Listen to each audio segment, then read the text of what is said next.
how's the? Oh, we're all holding up. We're going to be in quarantine until there's a vaccine, because everybody in my household is in the at-risk group. Sure. And we have my wife's mother who's 90 this year, and a lot of other folks. So we're just pumping along. We're doing all right, but we're it's probably going to get pretty boring fairly soon. Yeah. I've started. Luckily, luckily I'm teaching. So thus far my day hasn't really been altered that much, except where I'm located. I sit at the edge of my table and teach school. So, but anyway, it is already a little boring. It's going to be a little rough on the football season, it seems. I don't. The joke down south from people like me who have been pushing the quarantine and pushing that we all go inside. I've told everybody a long time ago that the only thing that needs to be said down south is, if you go inside now, there's a chance you'll get to watch college football at the end during August. But if not, we're all going to be sitting inside and there will be no football. Yeah. So. Yeah, that's really the point, isn't it? Right. Yeah. You get your pick, but we'll see. Yeah. Oh my God. Well, I've seen some funny jokes about guys who've been cut off from football here the last few days. You may have seen them because I mentioned them a couple times, but one of them, the guy says, well, there's this woman on my sofa. She says she's my wife. She seems nice. She seems nice. I thought, was it you that told the one the other day? That one's great. And then was it you were you the one who said that men have been standing at the window watching birds pick up seeds, and it's Cardinals 3, Orioles 1? Right. That's right. Yeah. Our Cardinals Blue Jays. Pretty funny. Yep. So we have a couple of new members of the webinar tonight. This is Marie. Marie, would you like to introduce yourself and tell us how you got to Carl Jung? Or we have to unmute you though.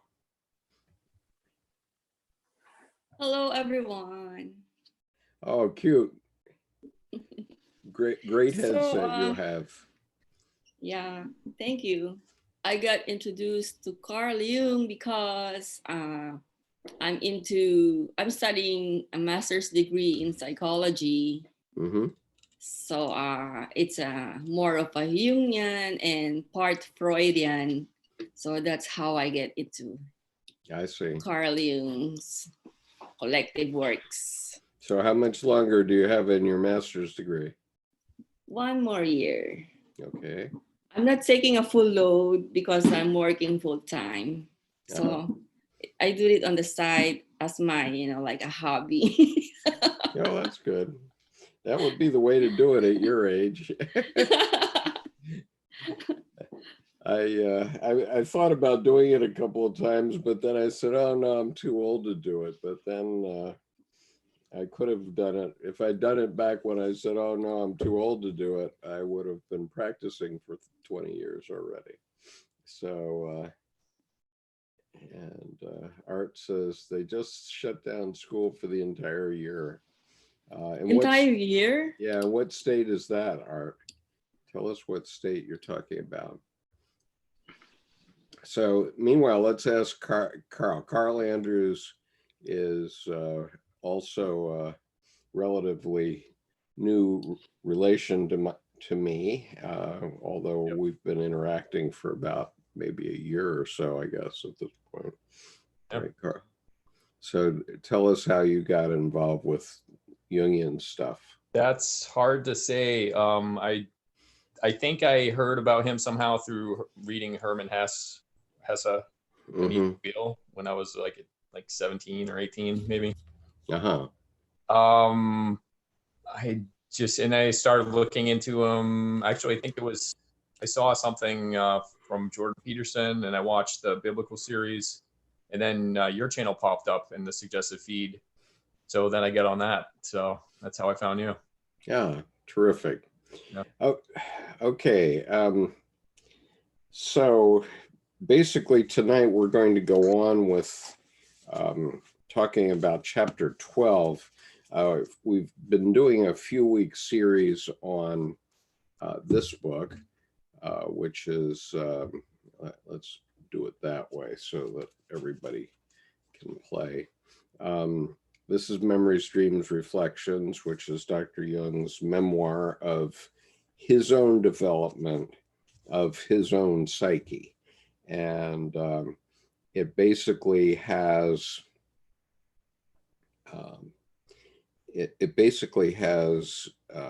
his numinous experiences going back all the way to about when he was 8 or 9 years old, I think. In fact, there may be some when he was 5. And of course, everybody loves the story about when he was 11. He thought he was going to have a thought that he didn't want to manifest, and he tried to hold it back for quite some time, at least for 3 days, while this thought was coming on him. And finally he gave in and let the thought happen. And the thought was that the Lord God was sitting on a throne over the Cathedral of Basel, and he dropped a giant turd on the Cathedral of Basel and broke it down. It was a brand new cathedral at that time. That was the vision that he had. And he said he felt such divine grace after he allowed that vision to come through.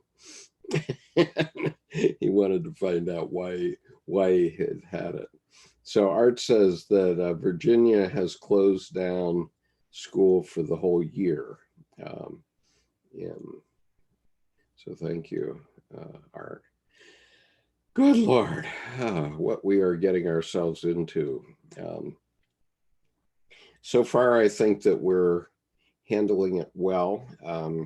We are putting together a group of people who would be willing to interact with others as people start to get anxious about our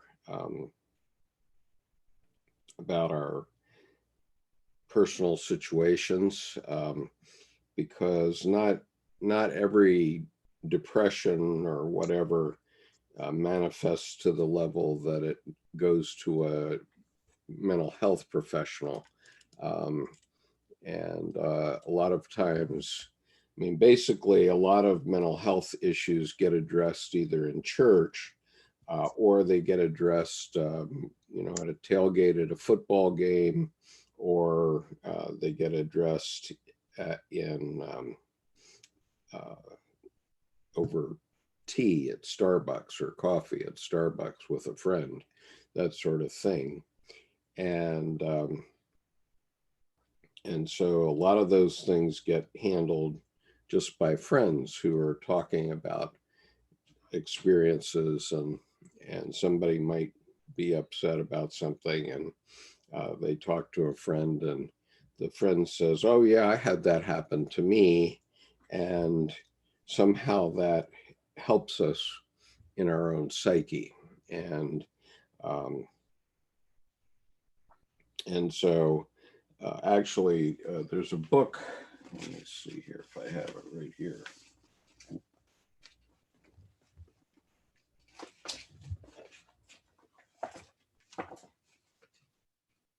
It may be this book, but anyway, Anne Belford Ulanoff is an excellent Jungian psychiatrist, and she also happens to be professor emerita of psychiatry and religion at Union Theological Seminary. I never imagined that that would be possible, such a thing would be possible, but she's been doing it for a long time. So this is her book, The Wisdom of the Psyche. And she has another book where she talks briefly about what goes on in mental health appointments with a Jungian. And basically, she says there's like 3 levels. The first level is that you're talking to someone and they talk about the problem and you say, oh yeah, that happened to me too. And maybe you talk about it and that makes you feel better. And so that obviously can be handled over coffee or at a tailgate. And then the second level is they tell you about the problem and you say, oh, that happens to everybody. It doesn't happen. It didn't happen to only you. It happens to everybody. You need to get with the program. And so a lot of that can be handled over coffee or a tailgate too, because, you hear elders telling stories about when they were young, and that helps you understand what might happen to you in your lifetime. But then the third level really does require a professional. And at that level, you enter a different space, which she calls the psychoid layer. And in that layer, the analyst, the Jungian analyst, has to put their own psyche at risk with the patient and starts to kind of wrestle with the patient and try to help understand what's bugging them. And but at the same time, it can kick up stuff in the analyst's own psyche, and that can be a problem. And this is why Dr. Jung insisted that every analyst should have an analyst, for one thing. And so anyway, so we are putting together a team of people who can offer some just very generic advice as sort of wise old men or wise old women might have in the past.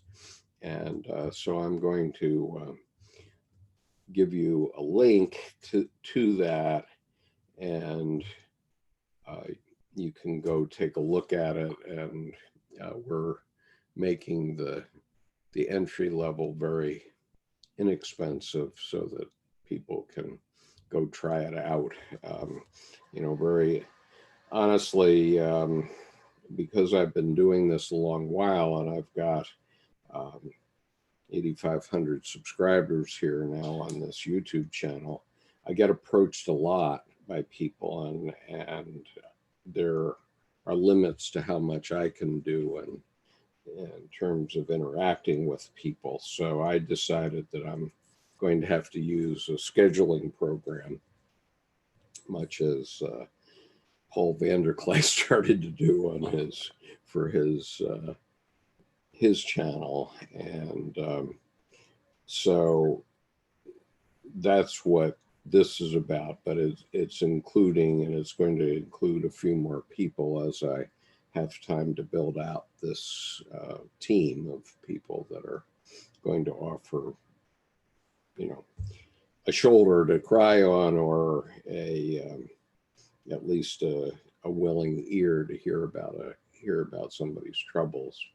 And so there's several that I've already got up, and a few others that we will be launching in the next few days. Some of them are members of this webinar, but anyway, we'll leave you to find out about that. And good evening to our YouTube subscribers. I am watching the chat on the YouTube channel, and we will try to respond to anything that you say. or ask questions about. So tonight we're working with this book, Memories, Dreams, Reflections. We've been working on it for several weeks and have been through almost the whole book except for the chapter 12. And it turns out that chapter 12, which is called Late Thoughts, was Dr. Jung's way of layering in very many of the issues that he wrote and talked about over his lifetime. And so last week we put in 2 hours and we managed to get through a page and not quite a quarter, page and a quarter of the chapter. And it's so rich that we're going to do it a little bit at a time. And so what we finished on a while ago, or last week, we finished on this paragraph, and I'll just read the paragraph from last week that we already covered, and then we'll go into the new material. This myth remained unassailably vital for a millennium. He's talking about the myth of God being the all-good God and the maximum goodness, the summum bonum.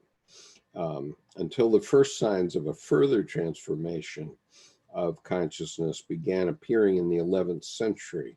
From then on, the symptoms of unrest and doubt increased until at the end of the second millennium, the outlines of a universal catastrophe became apparent. At first in the form of a threat to consciousness. This threat consists in giantism, in other words, a hubris of consciousness, in the assertion, quote, nothing is greater than man and his deeds, unquote. The otherworldliness, the transcendence of the Christian myth was lost, and with it the view that wholeness is achieved in the other world. In other words, that when you die and go to heaven, then everything that you didn't get during your lifetime, you get, basically. And so are there any comments from the panel here about that particular paragraph before we go on? I think he's hitting a lot of, the whole Protestant idea of, are you saved? And especially just kind of the oversimplification of, are you, and that's the simplified question that you always get in Protestant religion. Are you saved? Are you saved? How are you saved? I mean, Right. what were your steps to salvation?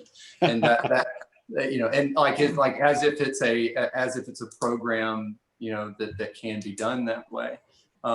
That's what popped into my mind, is that notion seems to be at work there, is kind of the salvation, but the salvation is external. And you and I've always talked about it as the negative there is that, in the same way, Satan would be external as well, rather than, an internal manifestation of psyche or of your consciousness. So yeah, that's what popped in there for me. Yeah, well, there's the old joke about the guy who drops dead of a heart attack, and he shows up at the pearly gates and is met by St. Peter. And St. Peter is showing him around heaven. And he comes to one door and he says, he opens it and there are people playing with angels. And he says, that's the Baptist or whatever. And or no, I'm doing this wrong because I don't remember the characteristics of the various religions, and the Baptists are the last one. But anyway, one door is the Presbyterians and one door is the Catholics, and the last door is the Baptists. And the previous two doors had been open, but this door was closed.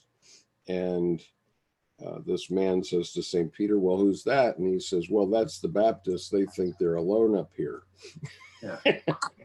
Yeah, that's and then just the notion, and this is hitting the Red Book and the hero and the murder of the hero, is that the hero in you is you think this or that is good, like that your way is the way, and that's, you know, now we have 20,000 Protestant ways, and that means of course we have no Protestant way, but anyway, that's what popped in for me. Okay, go ahead, Carl. Oh, I was just going to. Oh, sorry. I called on Carl, Drew. Give it. Popped into my head, the hubris of consciousness, basically the hubris of just only believing in the logos, forgetting all about eros, you know, all about the spiritual life of man is our scientific facts. I'll tell you what, all my growing up years till I was at least probably 60, I had no clue about what you're talking about right now. But, you know, I was always sold, you know, God in heaven and angels and the devil and the below and all that stuff, and magical thinking, you know, the magical thinking that a lot of pastors sell. And I never even realized until I read it from Jung himself that religion is really a bunch of grand schemes of psychotherapy, which never occurred to me until I read Jung. Yeah. So Jerome, what? Well, just to follow that up, you know, they're trying to suppress instincts and have people behave in a certain social manner to their dictates. Right, and so they fill people's minds with a type of story that represses your actual instincts, basically. Yeah, and we need that when we're children, because otherwise we would just kill each other, I guess. Yeah, right, know? Because we're wild animals when we're born.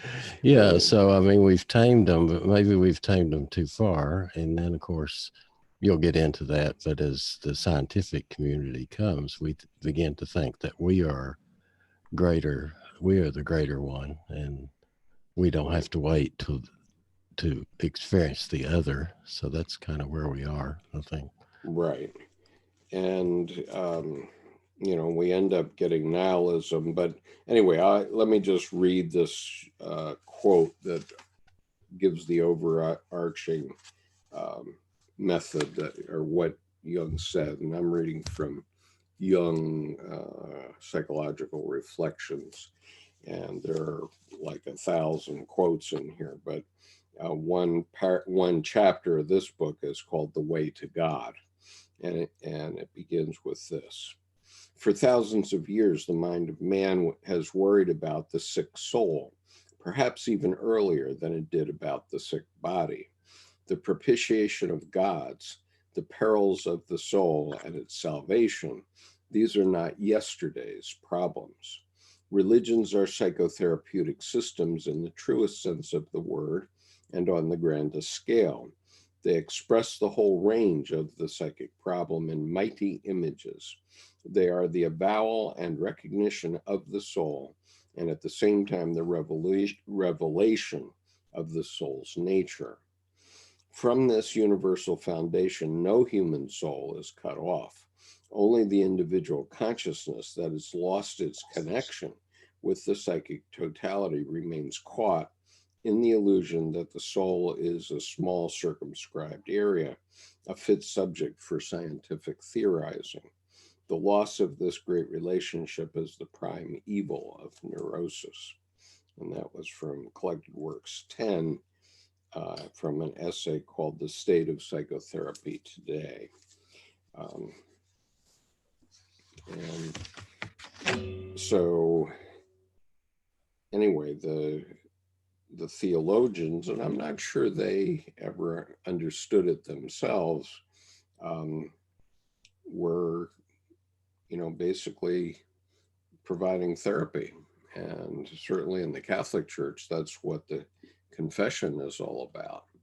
And I just watched the movie The Two Popes for a second or third time last night, and there's an extremely moving scene in that movie where Pope Francis is giving absolution of sins to Pope Benedict and vice versa for both of their sins, which were quite substantial, actually. I mean, there can be no doubt that there was a lot of skullduggery going on down in Argentina back in the 70s, and Pope Francis was trying to navigate those difficult waters back then as the head of the Jesuit order in Argentina, and he got seriously criticized by some people, including some of his own Jesuits. And Pope Benedict, of course, was involved in covering up the sins of the Catholic Church that have become more than evident now. So we don't need to repeat them here, but they absolved one another because of the religious meaning of what that would mean to them both. But they also they felt guilty about that all these years. Right. They knew and they were carrying that guilt. And that's right. They were carrying that guilt, and it was forcing, a kind of depression in them, I suppose. Now, I mean, these are fictitious scenes. The writer of the screenplay, who wrote a number of other major screenplays, and it says at the end that this does not depict actual events, but it's suggested by the actual events that occurred. So anyway, I urge everyone to take a look at The Two Popes. It's on Netflix, I believe, it's on Netflix. Netflix. Yeah, Netflix, and it's very moving. So, right. Yeah, I saw that too. Did you see it? What did you think, Maria? Okay. So there was a scene where Pope Benedict wanted to mingle with the people taking a tour in the chapel. Yeah, in the Sistine Chapel. Yep. Yeah, and then I think symbolically that we lost you for a minute. Could you say it again? Symbolically what? Oh, my internet is. Can you hear me again? Yes. Okay. My internet connection is not good. So symbolically, it means that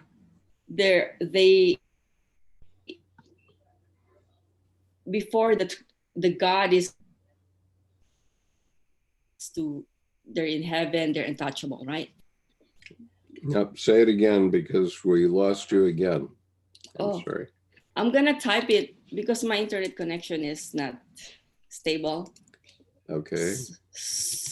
Okay, I think we're back. So yeah, we're back. For me personally, that symbolizes that they brought the God down to the people. To the human level, yes. To the human level. Mm-hmm. And then he started, like chatting and shaking hands. So it means like they're saying that, you know what, the God can be here too, within us and with us and amongst us. So that's the symbolical meaning for me of that scene, because the Pope is always like untouchable, right? Like they're right. the highest of the high. Right. And in this particular movie, Benedict at the beginning eats alone. He doesn't invite Pope Francis to eat with him when he visits. He visits as a cardinal, so he's a step below Pope Benedict at that point. and the Pope Benedict doesn't invite him to eat with him, but then later on, as you rightly say, he comes down to the human level, and so it's very moving movie. I know that it's touching me archetypally, and I'm not a Catholic, so I think it's very impressive, actually, and I think that's interesting because it's touching us archetypally, which was the whole purpose of the church in the first place with their myths, is to touch us archetypally. And they're failing to do that, but the movie does that. So it's, yeah, you know. Yep, that's right. That's a very interesting fact. It's the psyche of the cinema. Yeah, and Pope Benedict says a prayer at one point in the movie where he says, "Forgive me for not entering into life." He's asking God to forgive him for not having the courage to enter into life. So in other words, he was basically saying that he was so introverted that he didn't become a typical German man, let's say. He went into the monastery and became a priest to avoid having to enter into normal human life. I think that's the point of that scene. That's probably true for all introverts. They should use their extroverted function to get out and experience the objective life world. Right. Because we need a balance between the two. You know. Absolutely. And I know that I'm very introverted individual, but this is my way to get out into the world and have people that I can communicate with. It's exactly like that, because around my house, and for the next year and a half, I expect it's going to be my wife, my mother-in-law, and me. And no movies, no visits to Potbellies. Things that we like to do, and we'll just make our own movies then. Yeah, well, that's what I've been doing for the last 4 years. So anyway, moving on. I've marked off a number of things in the next. So the point is that at the end of the 20th century or the 19th century, people had lost their belief in the otherworldliness of heaven. And a lot of logos rational oriented guys were saying, and as I too was saying, there's no heaven. We can see back to the Big Bang. There's no heaven up there, and there's no hell down here. So go ahead, Carl. What would you like to say? Yeah, again, with that last paragraph and what you read from that book, nothing is greater than man in his deeds. That brought to mind the Tower of Babel to me. Yeah. And I think that's a point we're at again right now. Absolutely. I mean, when Dr. Jung was asked, and he was asked in different ways, and I didn't notice it for the longest time because he was cagey about how he answered what God is, but finally he said it's the unconscious and the collective unconscious. And so there's a personal God that lives within you, and that's the self, the other personality within you that really drives your life. And the other God actually does exist, and it's the collective unconscious, and we see that God that we need to fear happening right now in this coronavirus thing. Exactly, that's what we're seeing. And you know, as Dr. Edinger pointed out, the world is in balance. You know, the universe is in balance. There's opposites in everything, and the universe is in balance. And if we get out of balance, something's going to come and get us and do a correction. And boy, I see that. I mean, in the East, it's called karma, but it really is showing up full time here right now. Anyway, any comments on that? Well, other than the danger of the fear is that it'll drop down to the instincts, and then the instincts will take over, and then that's the fear, because we need to be very careful, right, of that, and be aware. On that fear, though, one thing I'll say about that fear, the fear of God, you know, is not a fear of punishment. It's a fear of being out of step with reality. It's a fear of that's what you ought to be afraid of not kind of, you know, to use Jung's words, to not do what the psyche is requiring you to do, which is always funny, Skip, when it's usually in those reading times on not these big group sessions where you're reading something and somebody's like, Skip, why don't you do this? And I'm like, I'll always type, Skip's going to do what the psyche tells him to do. Like, yeah, that's right. Skip doesn't have a choice. Like it's just doing what we're supposed to do. And so it's not a fear. It's not a fear of punishment. It's a fear of being out of step with reality. That I think Jung was even. I mean, Jung hit that. You mentioned Pope Benedict and not living his life, and that's, you know, Jung's critique on Nietzsche was kind of the same. Is that, you know, he didn't live life, and so the self lived the life for him, you know, and that he gave himself to that, and that's what caused him to lose his mind. So. Yeah, and Jung often quoted 1 John 4:1, which is a verse of the Bible in which Jesus says, test the spirits whether they be of God, because the point is you have two streams of energy coming up in your life, and you have to decide which is the better way, which is the right way. Hi, Nancy. Welcome. Nice to see you tonight. Hi, Nancy. Okay. All right. So I'm going to go on now. We're on page 328. We're reading Memories, Dreams, Reflections, and talking about it paragraph by paragraph. Except this paragraph I've broken into 6 parts. So I'll read the first part. The first part says, light is followed by shadow, the other side of the creator. This development reached its peak in the 20th century. The Christian world is now truly confronted by the principle of evil, by naked injustice, tyranny, lies, slavery, and coercion of conscience. This manifestation of naked evil has assumed apparently permanent form in the Russian nation, but its first violent eruption came in Germany.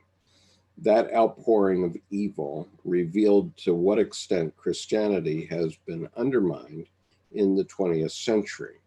In the face of that, evil can no longer be minimized by the euphemism of the privatio boni. Do you want to address that, Jerome? Well, I would say that you remember that when this was written, first of all, right, when he talks about the evil of the Russian nation and how Russia has changed since then. As a matter of fact, Russia is becoming more religious, actually, in terms of going along with the what you would call the contemplative or the Russian Orthodox Church. Right. So it was really incredible when, after 70 years of being repressed in Soviet Russia, in the Soviet Union, within 3 years, all the cathedrals had been rebuilt and all the icons recreated. So the trend is that, but they're into the trend of the experiential path Right. of Christianity, which instead of the dogmatic path, so that their rituals and ceremonies are very rich and they're very visceral. Right. So they do affect the archetypes if they're performed right. Right. So that it seems to me like it's going to be a renovation of that type of service, at least in the Christian domain. Right. One of the big things, I mean, this passage that I just read is one of the major topics of the book Ion Researches into the Phenomenology of the Self, because Dr. Jung in that book was very heavily talking about this concept of privatio boni, which is Latin, of course, but it means privation of good. And what the church was selling to humanity, to Christians, for a long time, maybe a couple thousand years or 1,500 years anyway, was Thomas Aquinas. since Thomas Aquinas, and that was the 5th century, right? So, from the 5th century to the end of the 19th century, the church was selling the idea that there is no evil, it's only the privation of good. But that's like saying that Stalin or Hitler didn't have enough mother's milk type thing, right? Yeah, absolutely. It doesn't wash, you know. I know earlier we talked about Peterson. If you watch all the old Maps of Meaning classes, this is one of the great things about Peterson is I mean, he looked, and I do this now. You know, it's very important that people know that if you lived in Germany in the 1930s, you would have likely been a Nazi. Like, it's just like, and people, you know, or the implications now politically are so funny because everybody will call someone they don't like politically or whatever Hitler. And it's just like, it's a complete like ignoring of how the German people participated with it. And then he gives you the book. And if you want the book, it's called Ordinary Men, in which just a bunch of normal German men, you know, go into Poland and they tell them, like, you're going to hold people captive. And if somebody leaves, you're going to shoot them. And they weren't army people. They were just normal human beings. And they did it. And most, you know, everybody kind of has this belief they would have been Arthur Schindler, but Schindler was just trying to make money off the whole thing. And then he kind of had the form of consciousness, but it's, the evil is within us and you can't do it, you know, can't do anything about it. It's there, and you better deal with your own, or it's going to deal with you. Right.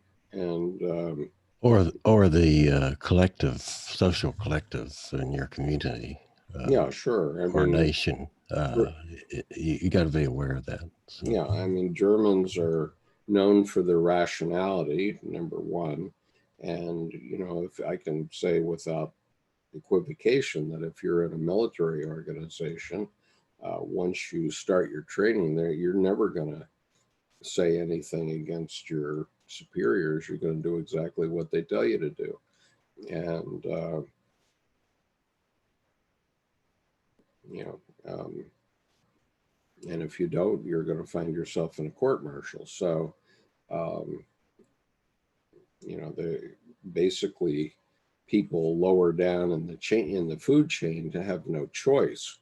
It's not a question of whether they have a conscience; they don't have a choice, and you know, they just become a cog in the machine, and that's what, you know, leveled Europe. And you know, if the Western powers hadn't fought back, especially the U.S. and the U.K., because the rest of Europe was crushed, you know, that archetype of what was going on, that was a psychic epidemic, and it was uncontrollable. And so the only way it ended was when all the crockery was broken. And a lot of men were dead.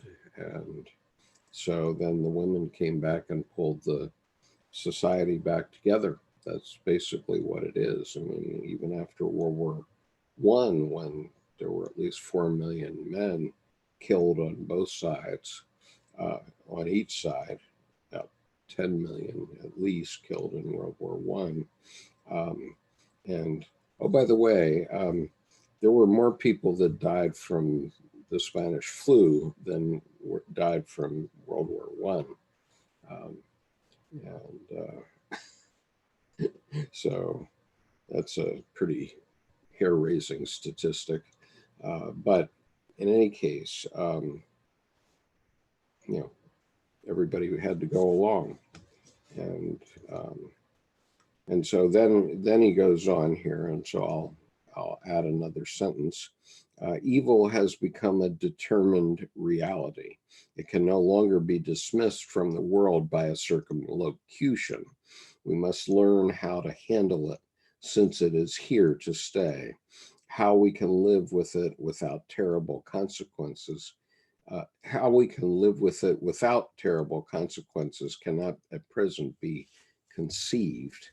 And so, you know, pick your poison, but, you know, there are lots of things that we need to determine as evil in our lives and make the correct choice. And this goes back again to Jung's quoting from 1 John 4:1, that, you know, you have two streams of psychic energy that are flowing in your psyche, up from your psyche.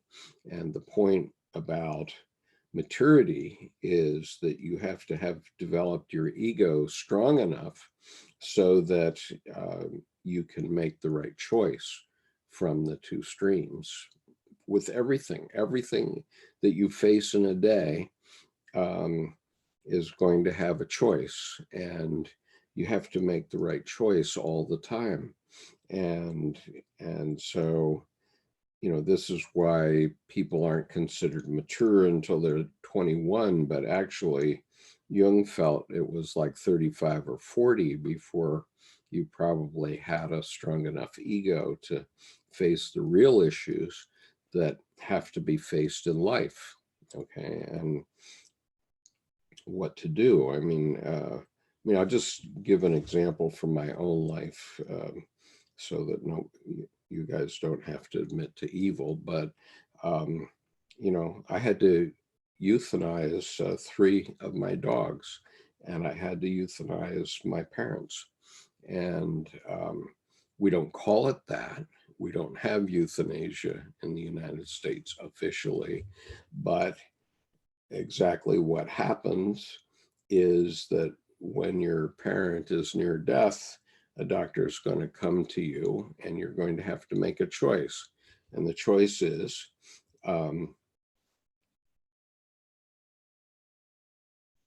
we can keep your parent going for a period of time, and they will be in excruciating pain, or we can give them morphine for the pain. But if we give them morphine for the pain, they won't have pain, but they will die sooner. And so that's your choice. And so basically, in the case of both of my parents, I was asked to make the choice of when their life would end. And you know, it's a very difficult thing to do, and it requires a mature psyche to do it. And I didn't ask my wife to face it. And with respect to our 3 dogs, I had to decide. I mean, in the case of our last one, there was no deciding. It was definitely going to be that day. But in the case of the other 2, there was a little bit of a wiggle room, and so, I mean, these are life and death decisions, and you think you can escape some sort of evil decision like that, but you can't. And you have to decide you know, you actually have to play God in a way. Okay, so comments.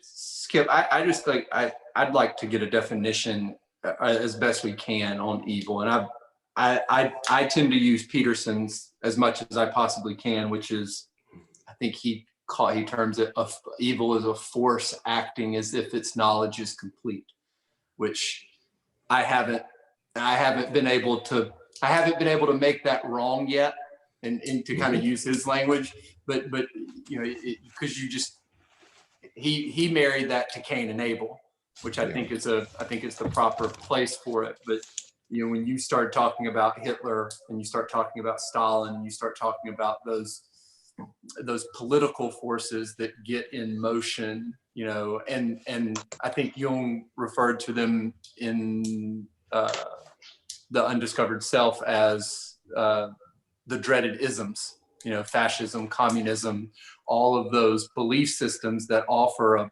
kind of the full Tower of Babel, as Carl was saying earlier, just kind of, here's everything, you know, here's, we got it all. Any of those are just going to naturally break down on their own accord. But evil in general, you know, I looked up kind of some specific things Jung said, but did he ever just straight in Ion somewhere, does he not define evil forthrightly?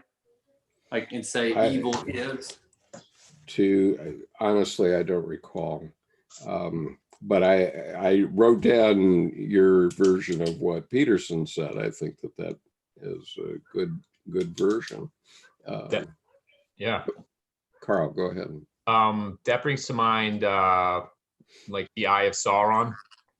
You know, that, which is also, I think, in Jung's Red Book, if I'm not wrong. Yes. This one eye that thinks it sees everything. Yeah, well, yeah. I mean, through all of mythology, everywhere, I think there are eyes that are watching you. It's on the American $1. Yeah, thank you, Gray. Yes, indeed. That's from the Red Book you're pointing out. And I think I have some. I'll find the one eye in a minute. Yeah, but you know, obviously, it's on the American $1 bill. I'm not sure if it's on the other denominations. So I know on one of your recent readings, Jung had an encounter.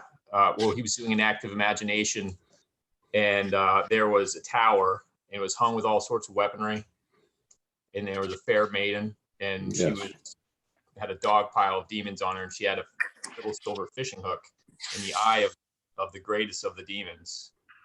She could pull it out at any moment, but she didn't. Basically, she wasn't going to destroy the dragon, but she was keeping it at bay. And again, just that eye symbolism coming up again. You know, that the demon's eye, you could live without it, but that was his most precious thing. Sure. Yeah, and I don't know, does anybody have a $5 or $10 or $20 bill? You can look and see if the eye is on those too. I mean, I'm in quarantine. I know it's on. I ain't giving them cash like that. Yeah, I know it's on the $1 bill, but anyway. But you know, that eye watches us all the time. I mean, just let's see if I can show you. I had a visitor here. Let's see. Yeah. So Lana was here this summer, and she's a Muslim, and she painted this picture for me, and there's an eye right there in it. And many of her paintings do have eyes in them. And so looks like she's got a 5 and an O. So I don't know what that necessarily symbolizes, but you know, the interesting thing about that picture, which is extremely dark, is that she painted that picture on our dock on a beautiful sunny day, not a cloud in the sky. We were out on the dock, and I'm painting the scene that I can see right? The physical world, and she painted that, which was obviously her psychic world, and it actually frightened me, honestly. When I saw that painting, I didn't know what to think of it. And, Well, she's been through a lot, though. oh yeah, In terms of where she's from and what's happening and what she's experienced. I mean, precisely. I can see that coming up. So Yeah. And it shows in a lot of her artwork, actually. That, so anyway, yes, that eye is something. Anybody else want to talk about the evil? I mean, we can't get away from it. It's always going to be there, and there's always going to be an evil stream coming up. And we have to have a strong enough ego to face it, and to make the right choices. well, and Marie von Franz, can't speech today. You know, she addressed evil and was saying that there's a lot of doors to open in the unconscious down there as you explore. Mm-hmm. And she said, if you see the evil and look right into it, close the door, you know, and get out of there because it can grab you. Right, and plus, it's almost all the Jungian analysts I've read said that when you start a analysis with a patient, the very first thing you run into is consummate evil. The very first thing that you come into. Okay, so in any case, anybody want to comment on this further? Nancy or Marie, you want to say anything about evil? No. Art Patterson's got a something on the quote about the shadow. Okay. Oh, well. Where's? Do you think that this part of the shadow? Yeah. Well, the evil can be in the shadow, but we have to understand that the shadow also contains good things, creative things that give life meaning and flavor and so on. And so you have to be able to differentiate that too. So this is a little bit different from the shadow. You know, the shadow. Go ahead. There's a personal shadow, which Right. is personal to us, and we suppress that we can get rid of. But also the archetypal shadow is what we're talking about here. That's where the real evil exists. So yeah, but there is evil in the personal shadow as well, I think. But the shadow and evil are not synonymous. Okay, would you concur with that, Jerome? yeah, because a lot of the shadow stuff is there's good stuff in the shadow stuff that you've suppressed, actually. Right. So you just need to get that up and make it conscious. But if you're also a crappy person, then your shadow is pretty good. Like the yeah, shadow, right. the shadow. Oh goodness, there's a Zen priest that I like to listen to, and he talks about the shadow is the part of me that I can't see, and he's a big fan of Jung. And he gets a lot of his concepts of the shadow from Jung. And he that's one thing he says is just in general, the shadow is the part of me that I can't see. And so, you know, it could move in either direction. Right. And I think you could take some lessons from The Godfather, for example, Godfather 1, where here are these guys who are thieves and murderers as far as society is concerned, but they're extremely good family men, right? And they have a loyalty value that's beyond anything that most people have. Loyalty to their group, whatever it is. And so that's that's a good side of the shadow, or the opposite of shadow, or not the opposite of shadow. It's part of the shadow, but it's the good stuff.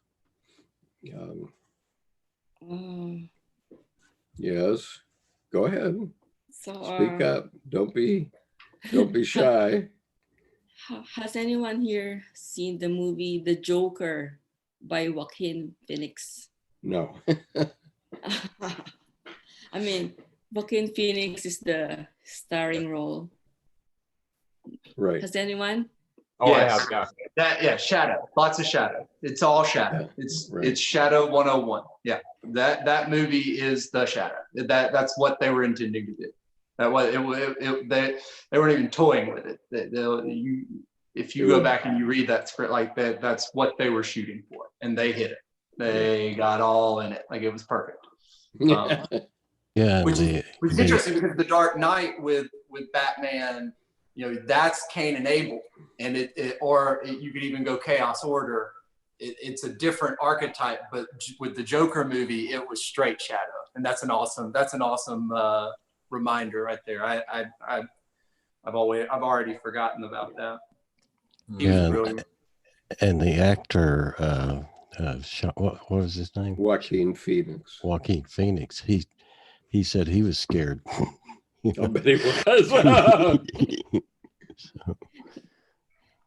So there was a scene there that so Joaquin Phoenix, very quick, he wants to be a stand-up comedian, and then he got this sickness. What do you call it? Gray. He cannot stop his laughing. What do you call this thing? So anyway, so what? He couldn't stop laughing. Yeah. Right. Yeah. So he was an audience at the show. It's like a John Carlson show, but it's another show. Yeah. And then the hosts made fun of him. He invited him because he saw a clip of him doing a stand-up, and he cannot control himself. Mm-hmm. So in short, what is the name of this host? So in short, this Robert host Robert De Niro, but he got a screen name. I mean, character name.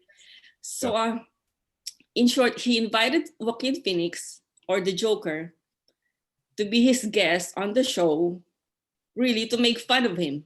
Yeah, now that was his shadow, because he acted so like he was such a nice guy, and Joaquin Phoenix's character, the Joker and pre-Joker, loved this man and actually had fantasies that this man was his like a big father figure to him. And then he gets on the show, and that's just destroyed. And like you were saying, the footage of his stand-up was shown. No one's laughing at him, and he's up there telling jokes, oblivious to the fact that he's not funny at all. And he just flips to what else is there. Yeah. So the scene that I like the most is when the host said, "Can you tell us a joke?" And then he pulled his gun and pointed at the host and shoot him right in the head. So that's like a shock, right, to everybody and also to the audience. So it's like, there you go, he released it. Yeah. So, I love that. I always, because and Skip asked that about like if anybody, I identify with that. Like, I lived my life more evil than good until I was like 30, and not more. Anyway, that doesn't really matter. But when people are talking about free will, or when people are talking about things like that, and we don't have free will, my mind is to get up and punch them in the face, and not get up and do way. What? Get up and do what? Stand up and punch them in the face, not angrily. It's just, but it's just it's what the Joker did. He pulled the gun out, and he's like, well, okay, you want to make fun, like here it is, and that decision is already made. Like it was there already in him, and it just needed that evil from the other person to bring that out in him. So Right. that's such a good analogy and such a good scene. Yeah, well, I got in trouble in almost exactly that way one time, not with a gun, but with a pitcher of beer when I was in college. I guess it was my second year of college, and there was a guy who had wronged my fraternity house for, in our view or my view, and I won't go into what he did, but then at house parties, he shows up at our fraternity house and wants to drink our beer. And so I was walking between floors of my fraternity house one day or that night and had a pitcher of beer in my hand, and I just threw it right in the guy's face. Then that started a big dust up, and my brothers had to come and save my life. But yeah, so it can happen. I mean, that was that sort of eruption can occur. That was a psychic eruption where I didn't have the maturity at that time to stop that instinctual urge to just throw a pitcher of beer in the guy's face, which is what I did. Yeah. He deserved it, though. No doubt.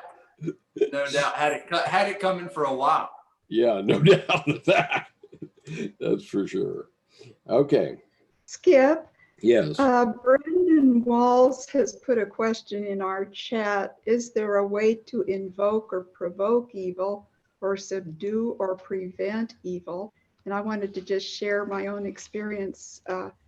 There was a time when I felt archetypal evil was rising into my psyche, and that it could cause a psychotic episode. And I remembered that Jung said, give it form. So I painted a picture, and it just dismissed that.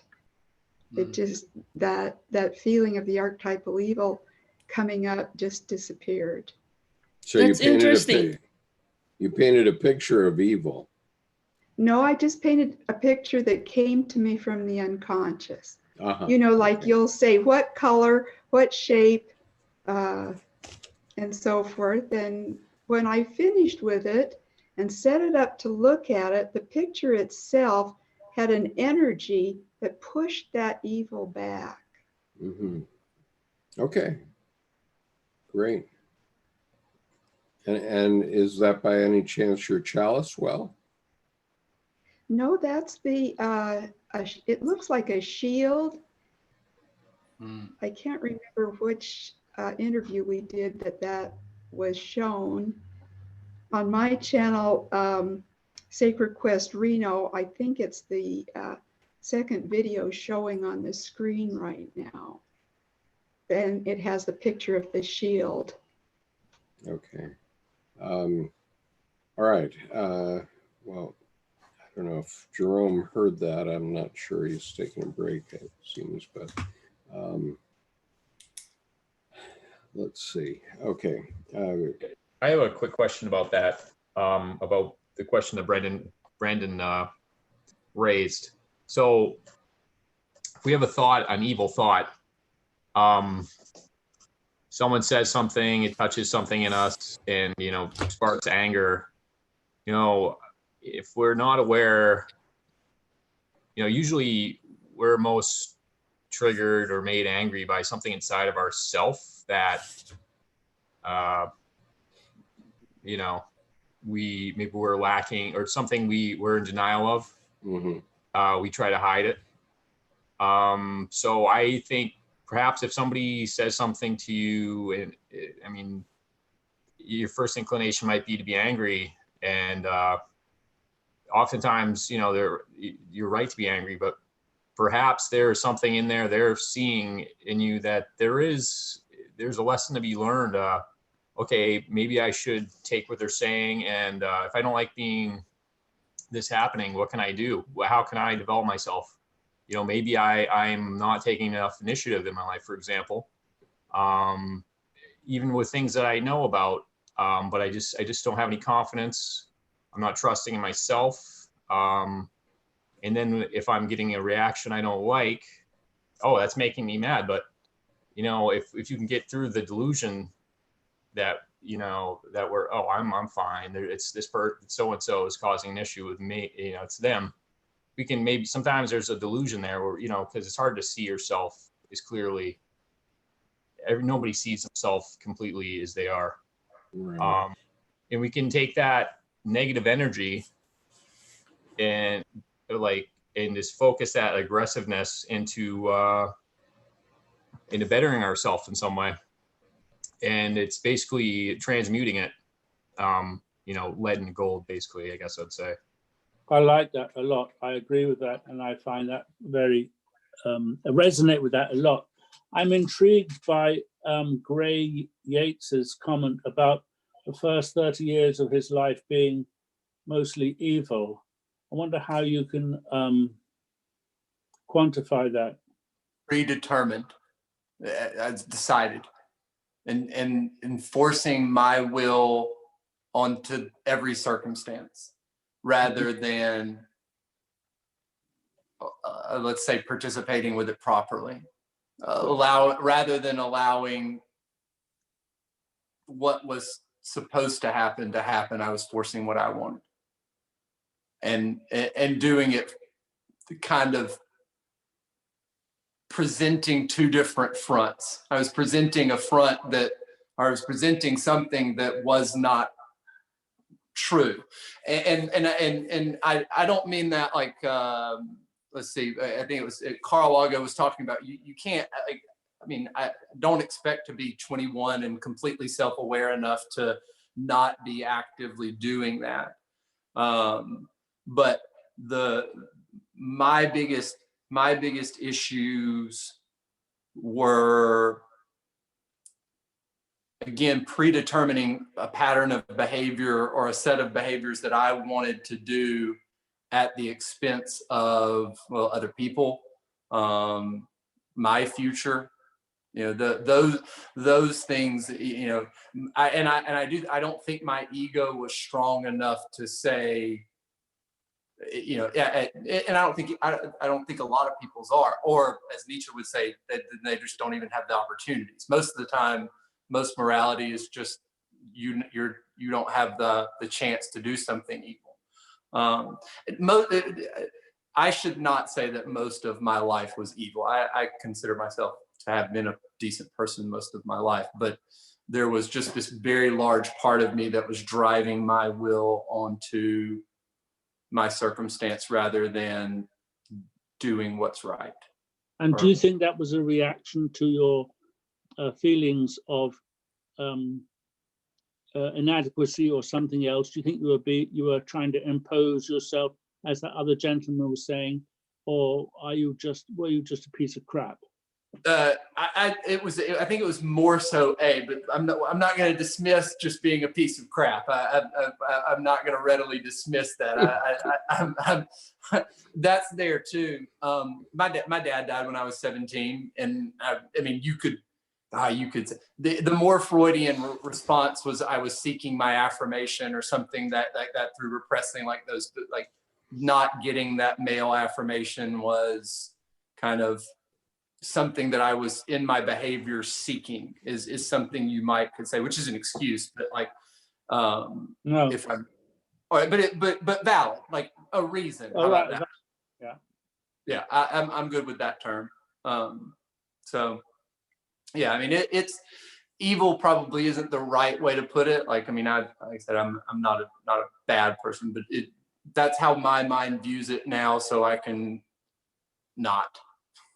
Yeah, to my mind, I call it being having the ability to be self-conscious, be self-aware. I don't think before I was that age, I really had any self-awareness. And when did you get it? Well, I'm still in the process, but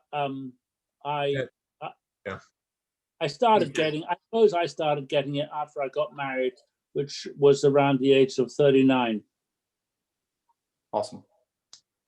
Hey, Ray, I relate to what you're saying. I touched on it.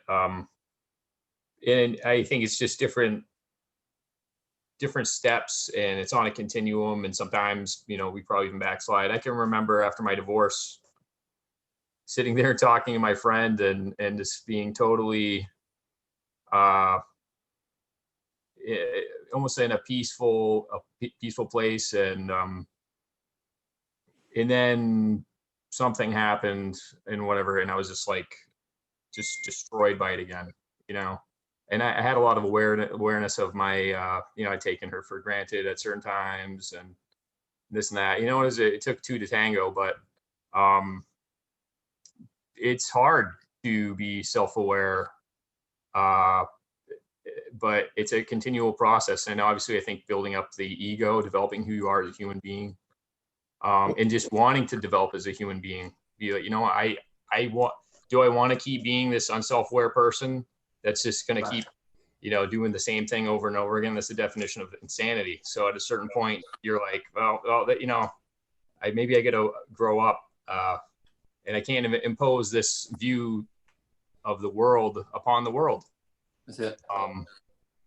So because the sacrifice, Skip and I talk about this all the time. The sacrifice is going to be made either way. That's right. You got to make it. Yeah. Either way. You may you have to choose. Yep. You can make it or make it for you. That's correct. It's going to happen. Yep. Right. Don't get out there. And it's best if you understand what the self wants, because you're not going to be able to stop that.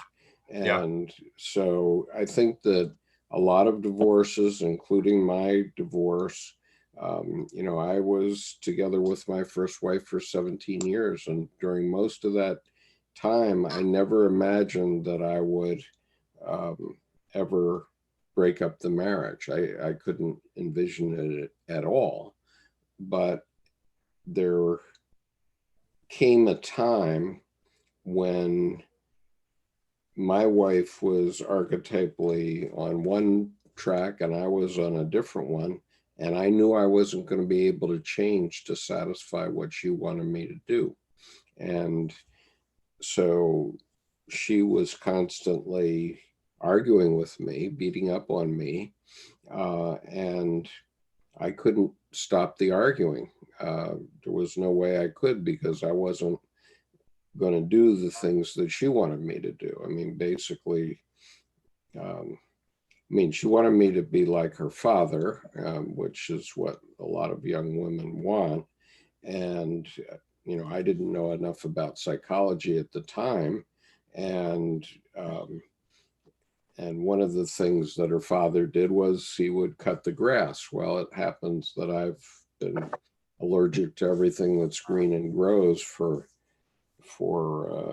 my whole life. And so I wasn't going to be a gardener like her father was, or a keeper of the grounds type thing.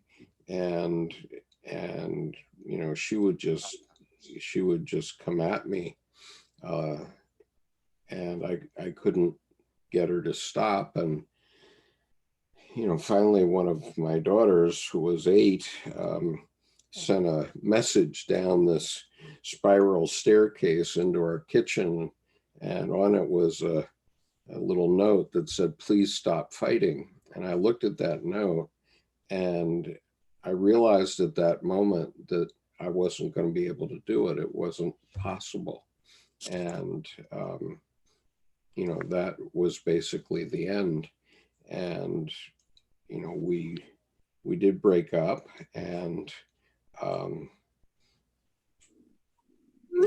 not happy about that fact, but at the same time, because it made me miss my daughter's growing up time, or a lot of it. But I never had any doubt about it. Okay. In other words, myself said, this is what you have to do. And it was, when I saw that note, it was myself that said, that's the end. You have to get out of here because that's the only way you can stop fighting. And so the result was that I, over the next decade, made 200 trips, 400-mile trips to visit my children at least once a month for all their growing up years. And I kept my relationship with them, and I kept my relationship in a certain fashion with my first wife. And so now I still love her, but I regard her as a sister, not as my spouse. And now when my daughters are in their 40s, I can't tell any difference in the way they treat me now than they would have done if I had been with them their whole growing up time. But that was because I made the commitment to be a part of their lives. But, you know, myself at the time said, time to go.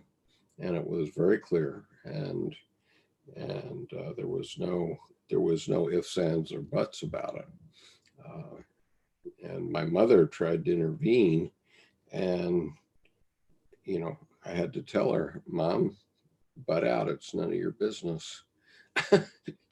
and I had a very close relationship with my mother right up until the moment she died. But you know, that was the one time that I refused what she wanted. She wanted me to go back into the marriage. I said, no, it's not happening.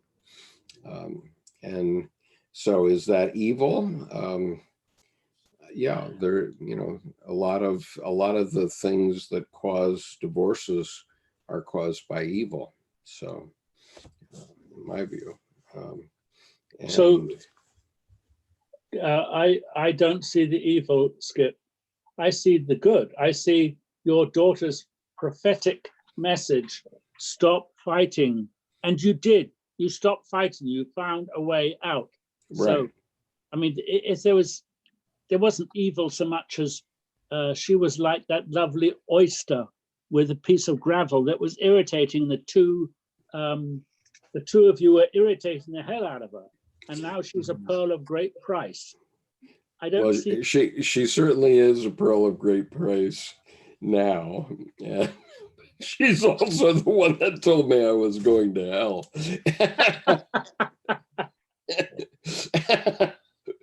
But I don't disagree. I think one of the things here is, as we start talking about actions and behaviors, and especially actions and behaviors that happen, you know, the perception, and this is where it's always so ambiguous, and this is why Jung is such a big help.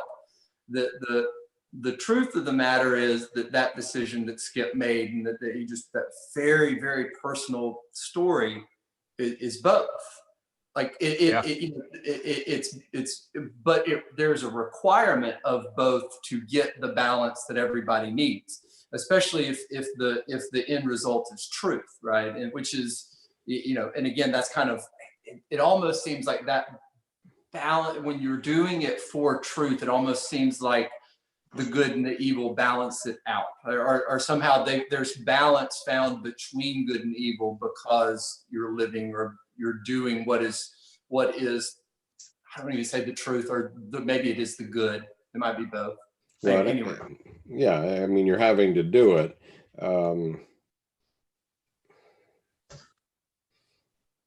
Yeah, I mean, look, sometimes these things that look like they're evil are not so much. Mm-hmm. And I'll go to that. It's called the necessary evil. Yeah. Yeah, and so, you know, I would also say that if your instincts are telling you something, then sometimes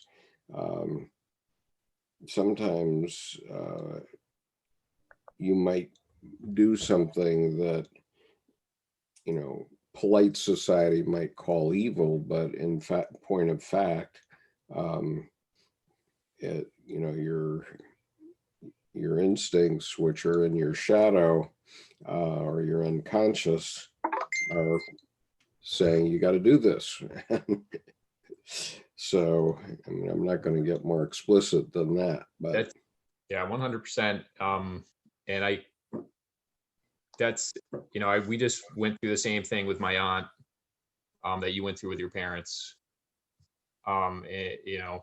It's hard, and it's not a decision you want to make.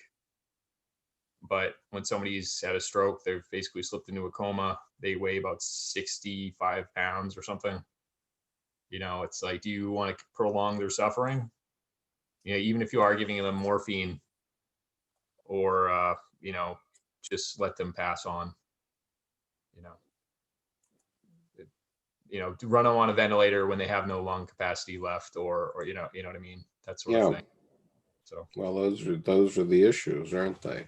And as we get older in our lives, we have to face these life and death issues, not only staying with the marriage or leaving it. I mean, I've never been the kind of guy that wanted to leave a marriage. I mean, I was in the first one for 17 years, and my current marriage I've been in for over 35 years now. So, so it's not like I'm anxious to change partners, but okay. So let me go. Just one thing, could I say? Sure, please, Nancy. As an example of my own evil, when I was a fundamentalist Christian many, many years ago, I tried to put my children in boxes that they needed to behave in a certain way and do a certain thing and think a certain way. And boy, to face that is like cutting off my head. It was so painful to really face that and acknowledge that. I was able to talk with my children and get their forgiveness. But when I look at that now, trying to put these children in those beautiful lives in some kind of a structure of my own making, I see that as evil. Well, a lot of people do that, don't they? I mean, there are lots of fathers who make this mistake of trying to force their son into something that he isn't. There's plenty of examples of that, and mothers too, for that matter. And just one more thing, I found that picture that I was talking about. Oh, great. Okay, and, so explain. So I was feeling this archetypal evil trying to come up, and because Jung said give it form, I sat down and just what could I do? So it came to me to take a jar and draw the circle here, and then to draw a bigger circle, and I just went one moment at a time, what seemed to want to come forward. And when I got to the two white triangles, I could not put any paint in them.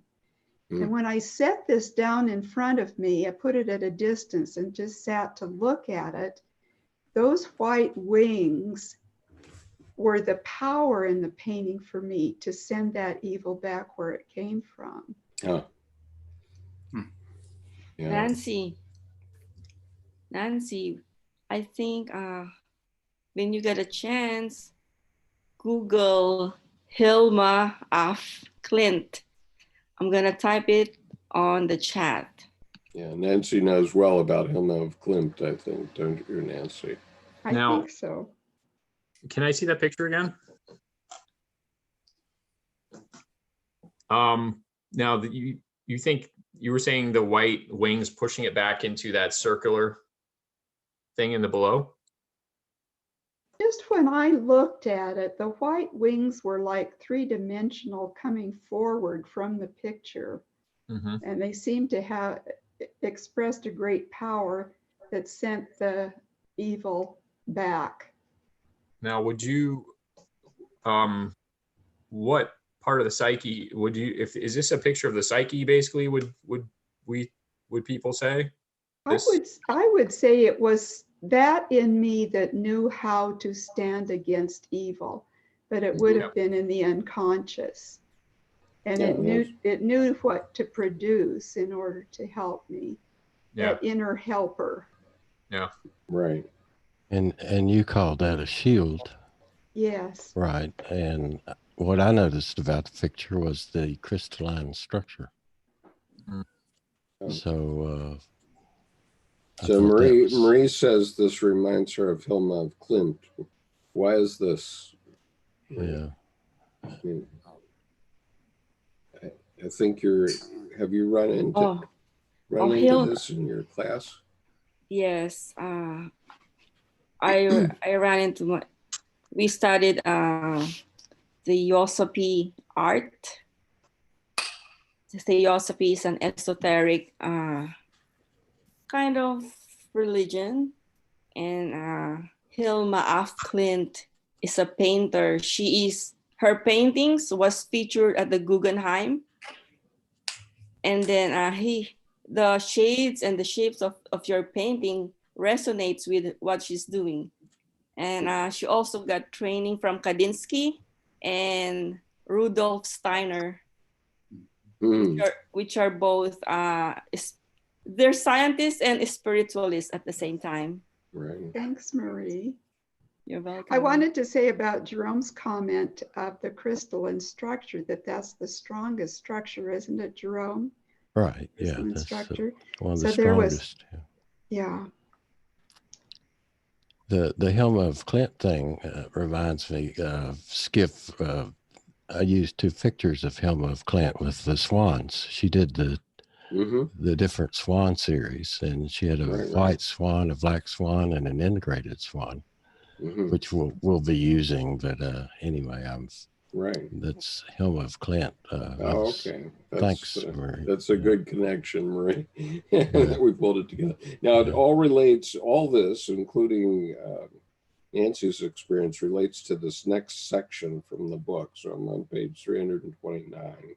And so the next bit is, in any case, we stand in need of a reorientation, which is where Nancy was. A metanoia. Touching evil brings with it the grave peril of succumbing to it. We must therefore no longer succumb to anything at all, not even good.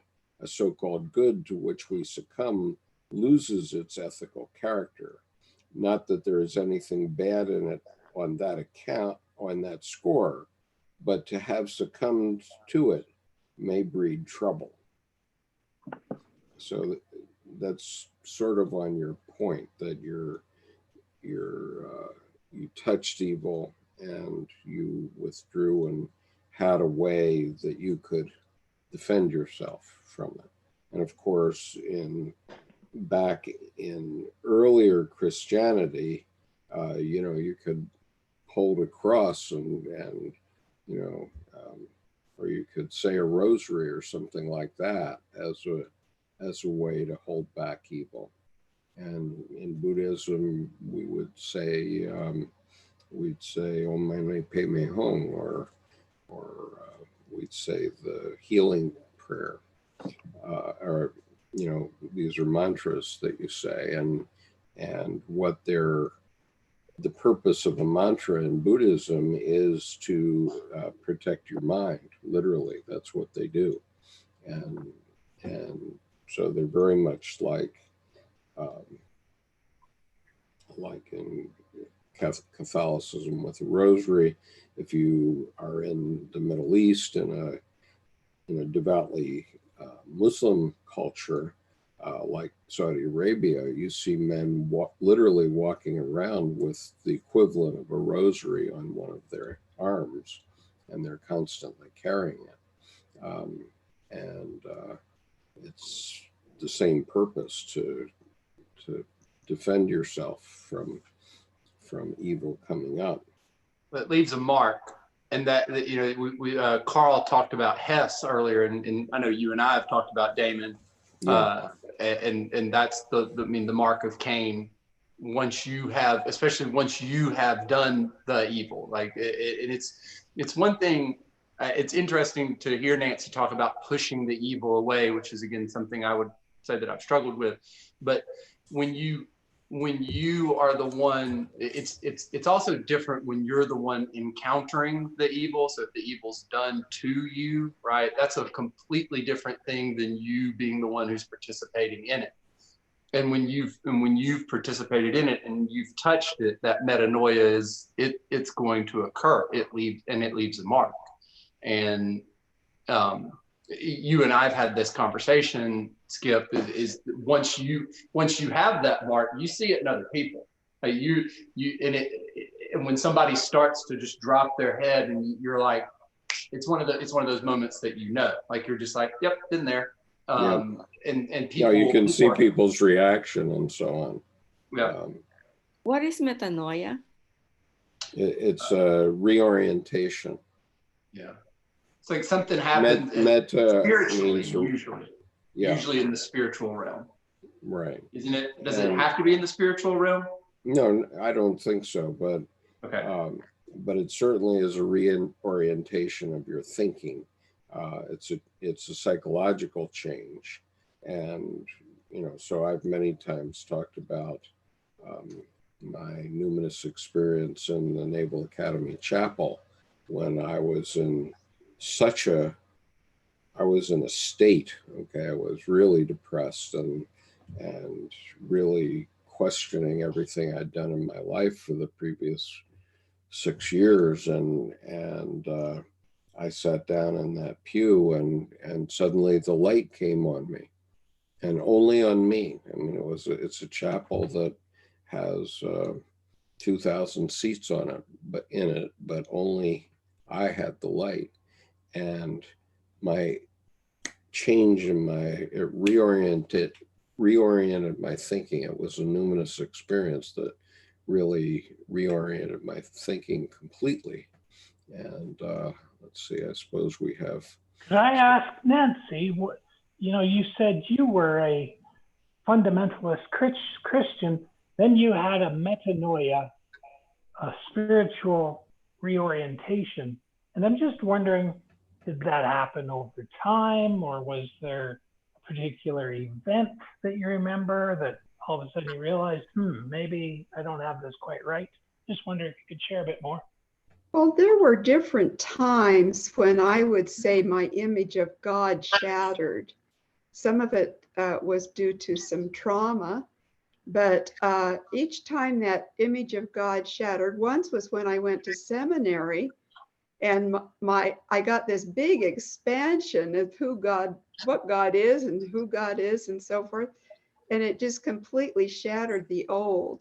So there've been different times when my own awareness and ideas and beliefs were too small, and something would happen to break me out of that.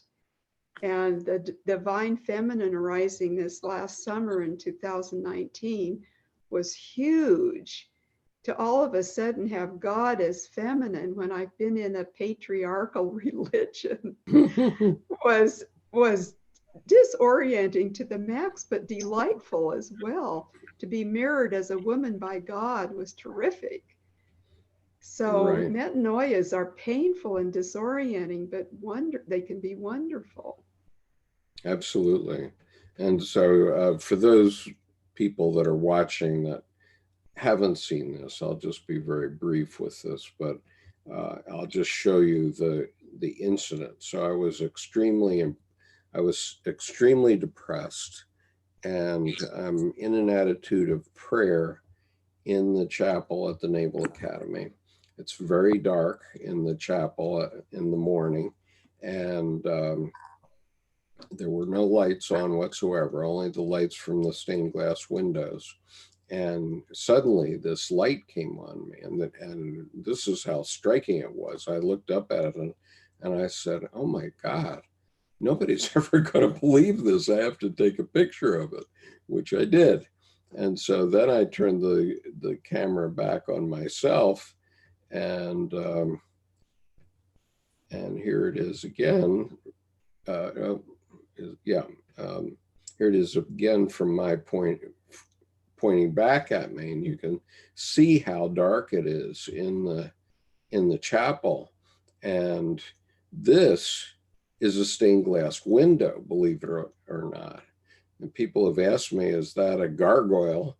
And I say, well, no, that's the Great Seal of the U.S. Naval Academy, and it's in stained glass. And Looks And- like a gargle, though. Yeah, it does look like a gargoyle. In fact, I Two- think it might have two, been. I think it might have been you that asked that question. That's what I saw. I said Your there's shadows, two Skip. eyes and a nose and a big mouth coming at you. Right. Can't we now just feel like it's a gargoyle and it's a gargoyle? I mean, isn't that kind of how things work now? I Well, feel like that is. Sure. Sure, but so the Identify point, the it as- point is, here I am in this dark chapel, and this is a complete reorientation. Only on me did this light come, and in an instant, it just changed my orientation entirely, and my attitude about what was happening in my life completely. That's So that's a metanoia. And Yeah. I have in this is Florida. a really fascinating subject. I hope we can get into it more at some point. Yeah, I had the same thing I told the group a few weeks ago. I had the same thing in Bradenton in Florida on December 31st. It just changes your direction 100%. 180-degree turnaround, metanoia, also known as repent. It just changed completely. Right. I'd like to, on the subject, Dr. Young's definition of God. God is the name by which I designate all things which cross my willful path violently and relentlessly, all things that upset my subjective views, plans, and intentions, and change the course of my life for better or worse. And interesting, we're all in this potential metanoia moment with this coronavirus. Surely. And it's quite amazing. You know, we're at a state of consciousness where virtually around the world, everybody is drawing from some sort of a collective wisdom that we should isolate as best we can, social distance or physical distance and social connection, as somebody says, you should better say it.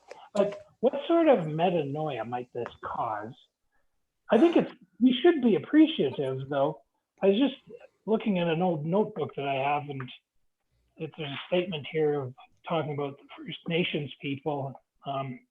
Smallpox existed for 200 years, and there was 150 Indian lodges on the Missouri River, and not one survived. You know, so as much as we think this is a terrible situation, this coronavirus, we are, you know, amazingly responsive to it. And there's been much worse that's happened to us in the past. You know, anyway, any thoughts on that metanoia moment? Well, maybe not much worse. I mean, certainly we've had a metanoia moment in terms of being willing to stop our society entirely and all of the things we do. That's a metanoia. That's a reorientation.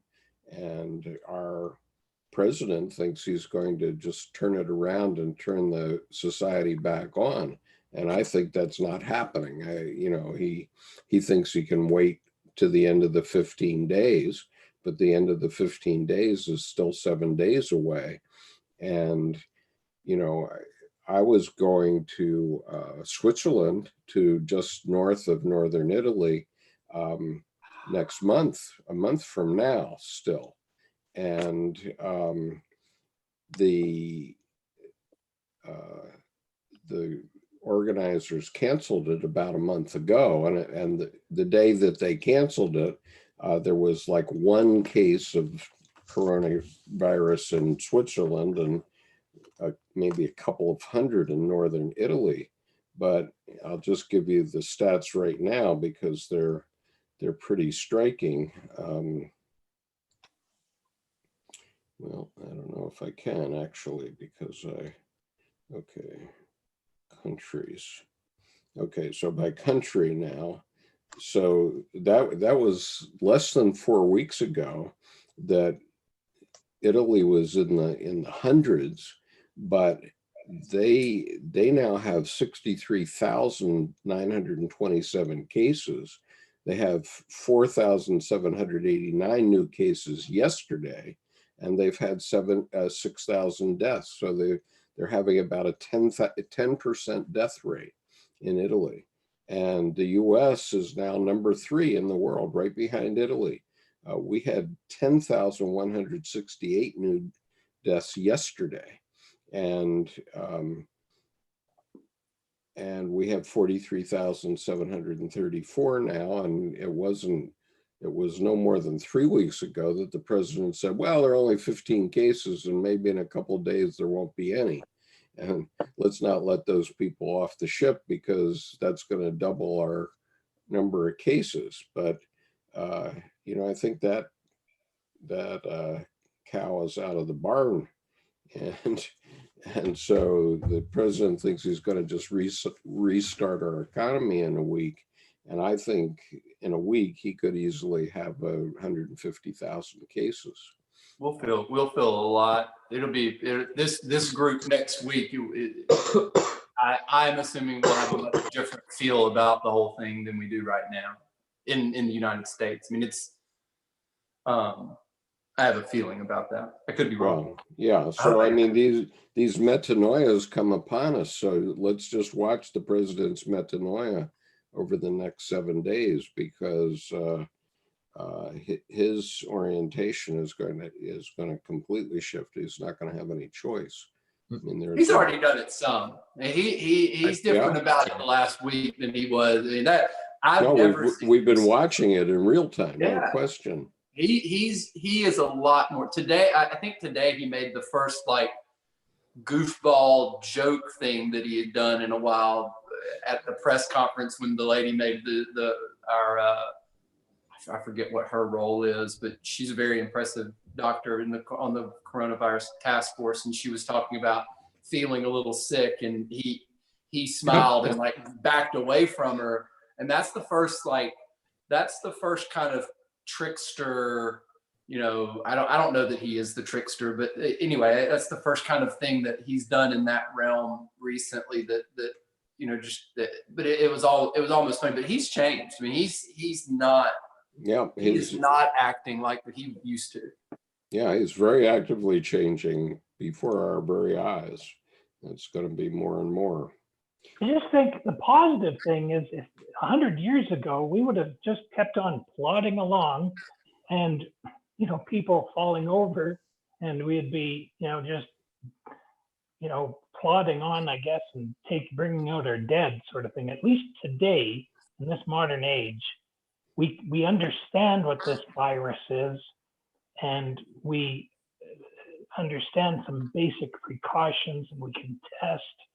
And although we wish we were better prepared, and there's lots of criticisms to be levied about why are we so ill prepared in many cases, but nevertheless, I think it is just heartening that collectively, you know, we can all agree that, gee, yeah, you got to stop flying, and you got to stay home as much as you can, and wash your hands and all these things. So there's kind of, to me, there's something positive about it.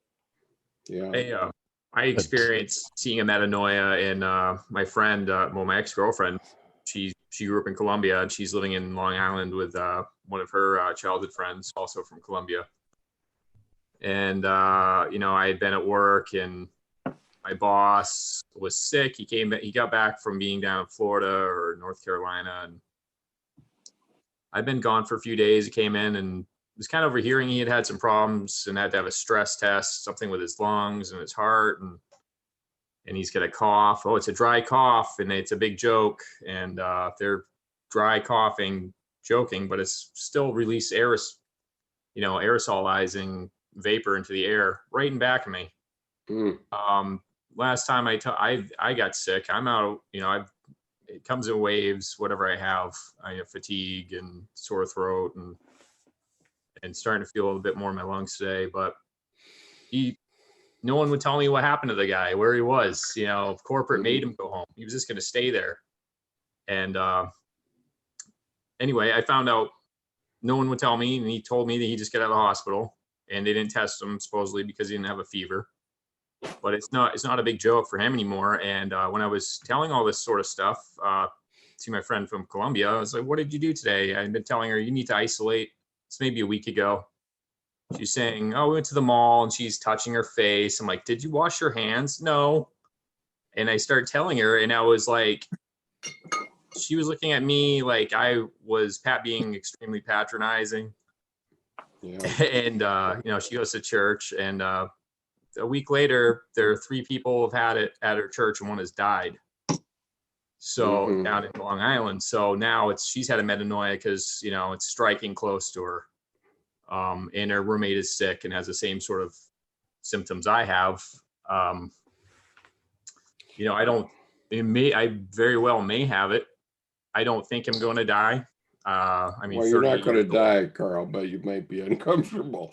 Yeah, I'm 38 years old. Right. Is my health perfect? No, but maybe I'm foolhardy, but I feel like I get a pretty strong, I'm still pretty vital despite health issues. Well, about a week ago, I read a statistic that said if it doubles every 6 days, then we will overrun our hospital capacity on March 2nd. Yeah. So I've been keeping records by hours of April how many. 2nd or? Pardon? April 2nd. Yeah. Yeah.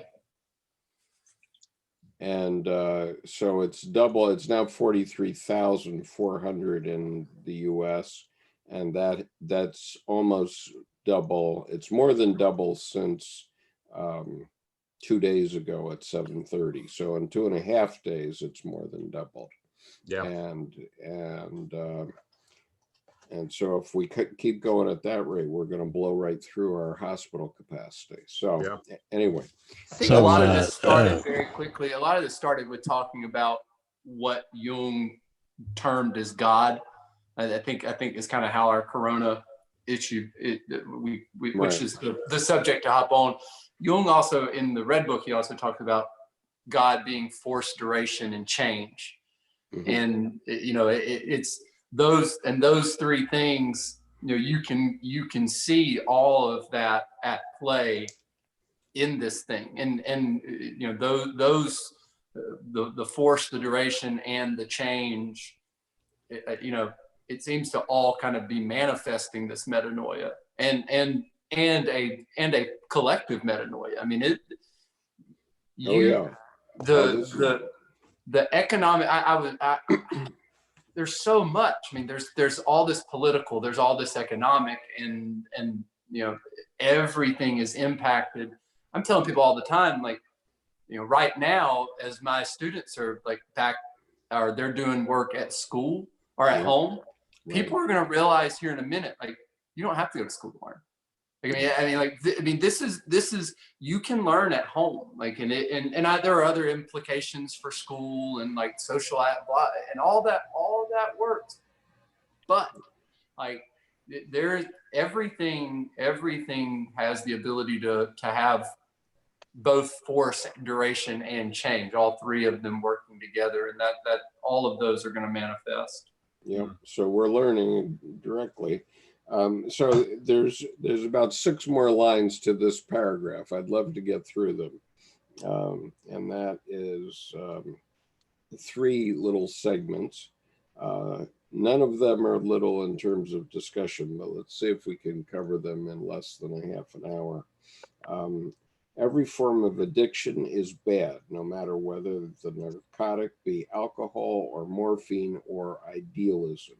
Well, I think we all know about alcoholism and morphine, but how about idealism? Anybody have any thoughts about that? Vervaeke calls this parasitic processing. Mm-hmm. And it's a form of thinking that puts you into that context where you, again, it's Tower of Babel. It goes back to the idea that you have the predetermined idea set, and it doesn't really matter what data set you're given or what evidence you're given.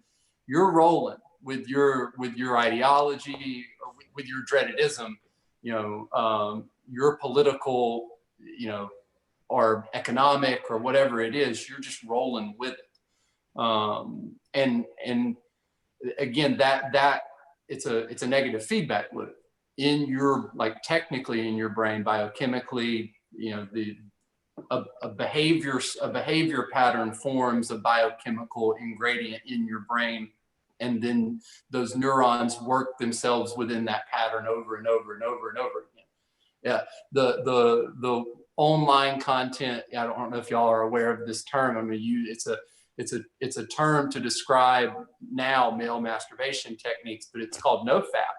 But what it stands for is a behavior mechanism called a fixed action pattern.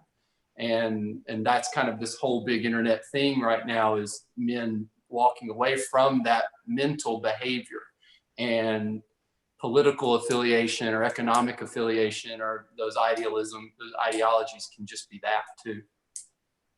So their addiction. That's a closed loop system is what forms. And well, Nancy even mentioned when she was doing the fundamentalist thing and putting her children in a box, that she was succumbing to that idealistic belief that was ingrained into her, right, without thinking about it. And so that's what Gregory Bateson did a lot of study in systems thinking, and he discovered that was the loop that's closed, and we have to break out of that loop.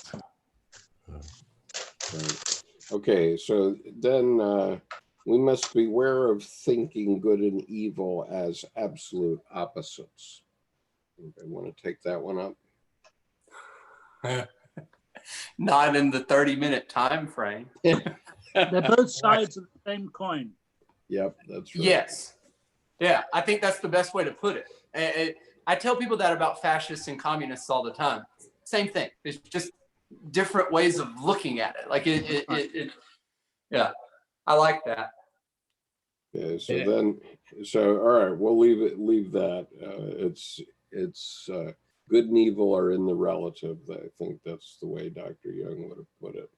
Okay, so the next, the last is the criterion of ethical action can no longer consist in the simple view that good has the force of a categorical imperative, while so-called evil can resolutely be shunned. Recognition of the reality of evil necessarily relativizes the good and the evil likewise, converting both into halves of a paradoxical whole. So we sort of covered that with the coin, but anything else you wanted to say about that? The one thing that just popped into my mind is either the issue with giving good and evil that relative stakehold, or making it, you know, in Nietzsche's phrase, beyond good and evil, is the way that we're discussing good and evil is so surface level.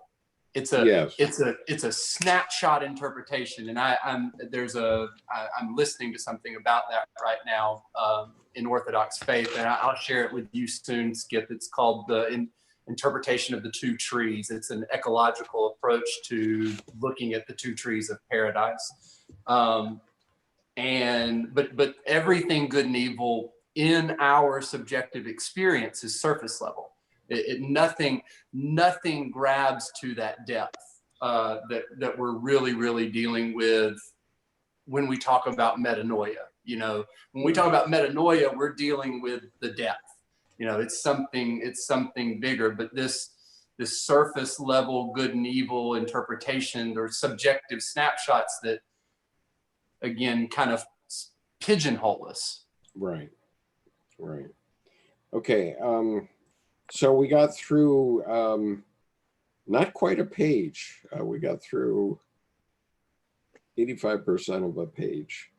And so I think that's probably a good place to wrap up. Is there anything else that people want to say about what we've been talking about before we conclude for tonight? This is going to take about quite a while to get through this chapter at this rate, but I think it's a good Jungian discussion. And also there obviously are no Sammy's meetings for the foreseeable future. No, all our restaurants are closed, so in Maryland anyway, and so we will be meeting every week online. The metanoia, that's just, it's fascinating to me. And I wonder, you know, I think we can be, I'm just hypothesizing, presented with facts. And is it, you know, is it just that sometimes we will not acknowledge the validity of those facts, you know, a psychological situation. If we do not see a better system for us, or a better solution, a solution that we think we can accomplish. And maybe at the point where we experience a metanoia, we think, you know what, hey, there is this within me that can make this possible. While in the past, we haven't realized, you know what, you know, I'm a piece of the divine and whatnot, and I can find the power within me to do this, to make this change in my life. Well, I don't think it necessarily has to surface in that complete way. I mean, what happens is that you're depressed about something, which means that there's a neurosis probably, and you're really pushed into a certain change. You're pushed into doing something about it. In my case, I went to the chapel at the Naval Academy and said a few prayers. But then there's an antithesis, namely the numinous moment that I had, that I showed you, and then that brings a synthesis, okay, which is exactly, though. That's what I'm saying. You had a numinous experience. You had an interaction with the divine. Whereas if we're, you know, going up most of my life, when I hear this dry church doctrine, I wanted to believe, but I just and then you hear they weren't giving me what I needed to really believe, to know. Like Jung said, I don't need to believe, I know. Like right. Now I know. Right. And I didn't then. And excuse me? I want to ask two things. Number one, you implied that the metanoia thing might be a thing you will. It isn't. No, I think not. all it is having the eyes to see beauty. But you're presented with a problem, for instance, and in the past, if I just have this dry, okay, what is your solution for just I don't know, having meaning in your life or something, or you know, if it's hard, it's kind of an emotional thing, and there's various things, you know, for circumstances I could think of in my own life. But okay, so I'd always heard, you know, why give somebody else, if you let them make you angry, you're giving the power, which is true. Mm-hmm. Why am I allowing this person to have space in my mind? Yeah, but you can't logic it out, Carl. Exactly. That's what I'm saying. I'm not arguing that, but you have to have what I'm saying is you have to have a numinous experience. Right. That's exactly what I'm saying. So, all right. So I've read this once. I answered my own question on it. I'm going to, Dr. Jung gave us a message for our times a century ago. And so I've read it once on my earlier broadcast, but I'm going to read it again because it's so appropriate to what our lives are about right now, and it directly relates to our social distancing.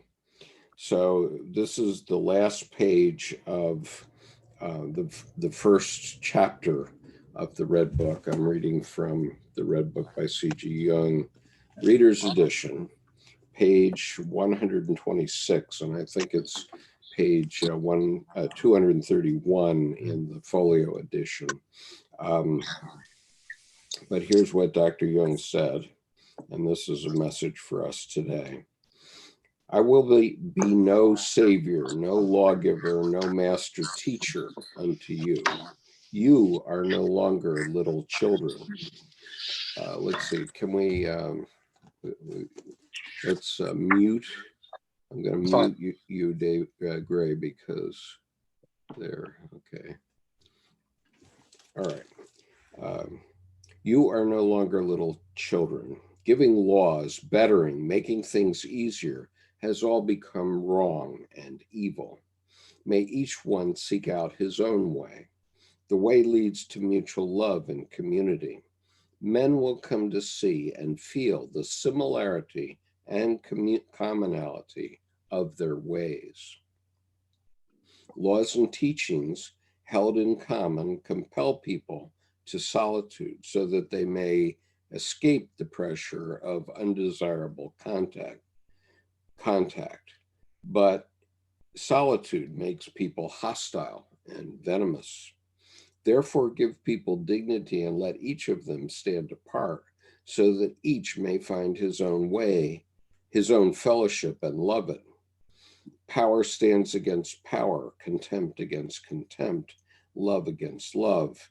Give humanity dignity and trust that life will find the better way. The one eye of the Godhead is blind. The one ear of the Godhead is deaf. The order of its being is crossed by chaos. So be patient with the crippledness of the world and do not overvalue its consummate beauty. So in this last sentence where he's saying, do not overvalue its consummate beauty, I personally have resisted that sentence for a very long time. But in terms of the opposites, I mean, as Edward Edinger once said on video, the universe is in balance. Okay, and so the world is beautiful, and it has consummate beauty. But the point is that there are trade-offs for that consummate beauty. I mean, there was a good line in the movie Downton Abbey, where Downton Abbey is described as a swan, which looks like it's beautifully floating on top, but the engine down below is working very hard, and that was a reference to, you know, the wealthy Crawleys upstairs who were always eating in tails and white tie, and the servants downstairs who were working frantically to keep everything so that it would be perfect upstairs. And so, you know, just remember that all of life is like that, and for all the consummate beauty we have,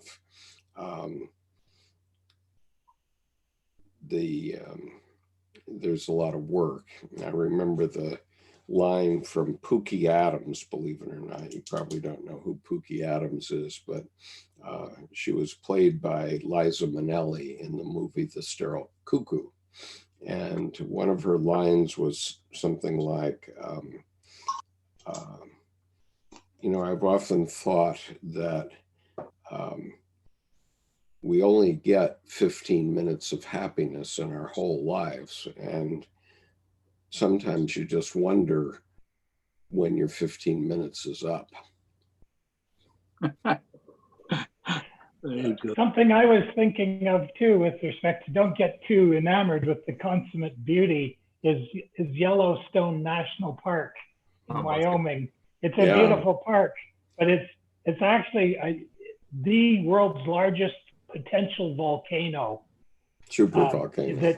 Super volcano, you know, so don't get carried away with the consummate beauty there.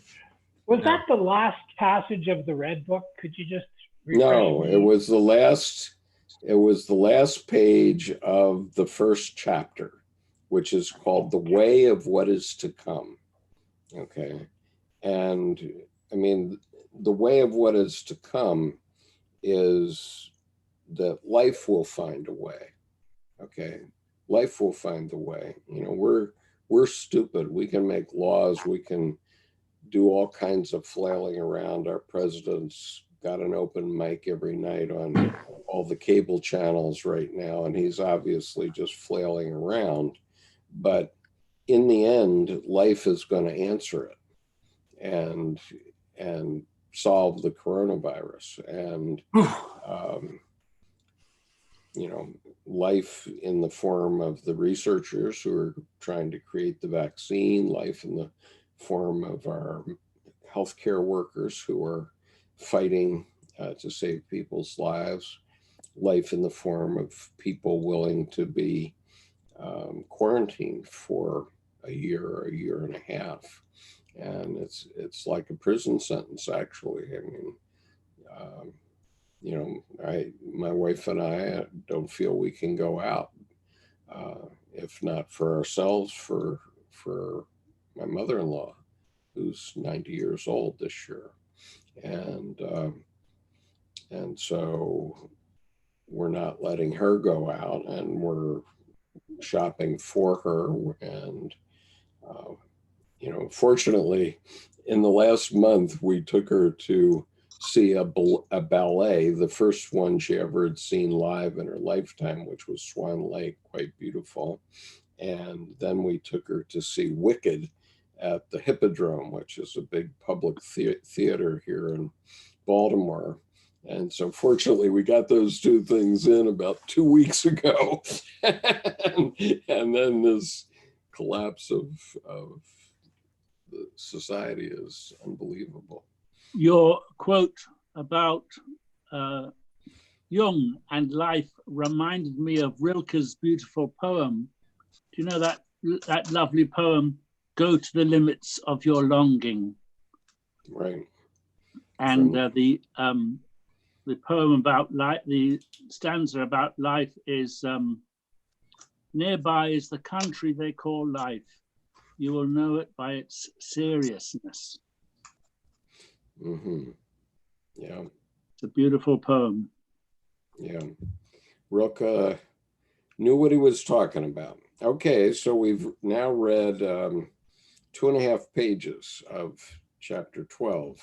How are we doing so far, Nancy? You were the one that instigated this this book that we're reading. So, well, I'm delighted we're taking our time with this last chapter.